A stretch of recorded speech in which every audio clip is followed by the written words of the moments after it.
Favourite serials இனி டிவிக்கு முன்பே சன் நெக்ஸ்ட் ஆப்ல ஜாலியா எல்லாருக்கும் முன்னாடியே பாருங்க.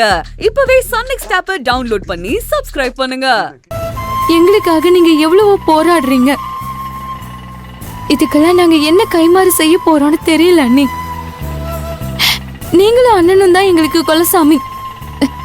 நாங்க சாகுற வரைக்கும் உங்களை மறக்கவே மாட்டோம். ஏய், என்னது இது? இப்படி பெரிய பெரிய வார்த்தையெல்லாம் பேசிட்டு இருக்க. உங்களை சந்தோஷமா வாழ வைக்க வேண்டியது எங்களோட கடமை. அதை விட எங்களுக்கு வேற என்ன சந்தோஷம் வந்துட போகுது? நீங்க 2 பேரும் கடைசி வரைக்கும் ஒன்னா சந்தோஷமா ஒத்துமையா வாழ்ந்தா மட்டும் போதும். இவ்வளவு செஞ்சோம். நீங்க அதை பெருசா நினைக்காதது உங்க பெருந்தன்மைக்கா. ஆனா அவ்வளவு சாதாரணமா எங்களால எடுத்துக்கவே முடியாது. ஆமா அண்ணி, என்ன இருந்தாலும் உங்க குணம் தெரிஞ்சும் எங்க திரு அண்ணன் உங்ககிட்ட அப்படி நடந்திருக்க கூடாது. அண்ணன், அம்மா, அக்கான்னு எல்லாரும் உங்க மேல கோவப்பட்டது ரொம்ப அநியாயம்.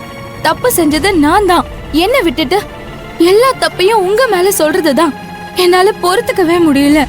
பூஜா, அவங்க இப்போ என் மேல கோவப்படுறது கூட அவங்க என் மேல இருக்கிற பாசத்துலதான். பாசம் இருக்கிறதாலதான் நாம அவங்களுக்கு எதிரா செஞ்ச இந்த விஷயம் அவங்களால ஏத்துக்க முடியல. அதே மாதிரிதான் உன் மேல இப்போ அவங்களுக்கு இருக்கிற கோவம் எல்லாமே உன் மேல இருக்கிற அக்கறைனாலதான். எங்க உன்னோட வாழ்க்கையை நீயே கெடுத்துட்டியோங்கிற கவலையில தான் ஆதகமா அவங்களுக்கு வெளியில வந்து இந்த மாதிரி எல்லாம் நடக்க வைக்குது.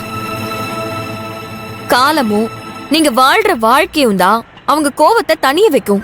நமக்குள்ள இருக்கிற பிரச்சனை எல்லாத்தையுமே சரி பண்ணும். இது எல்லாமே உங்க கையில தான் இருக்கு. இப்ப எனக்கு இருக்கிற கவலை உங்களை எங்க கூட்டிட்டு போறதுன்னு தான். உங்களை தங்க வைக்கிறதுக்கு ஒரு வீடு பார்க்கணும். அண்ணி, எப்படி உடனே வீடு கிடைச்சிருமா? தேடி பார்க்கலாம் பூஜா. நமக்குன்னு ஒரு வீடு இல்லாமல போக போகுது. என்னம்மா, காதல் விஷயமா? வீட்டை விட்டு அனுப்பிட்டாங்களா? ஆமாங்க. பெத்தவங்களே இப்படிதாம்மா. வளர்ற வரைக்கும் பாசத்தை கொடுத்து காசுலயே கேட்டதெல்லாம் வாங்கி கொடுப்பாங்க. ஆனா கல்யாண விஷயம்னு வந்துட்டா மட்டும் மனசுக்கு பிடிச்சவனை கட்டணும்னு ஆசைப்பட்டா கொஞ்சம் கூட மனசாட்சியே இல்லாம அவங்க இஷ்டத்துக்கு பேசுவாங்க.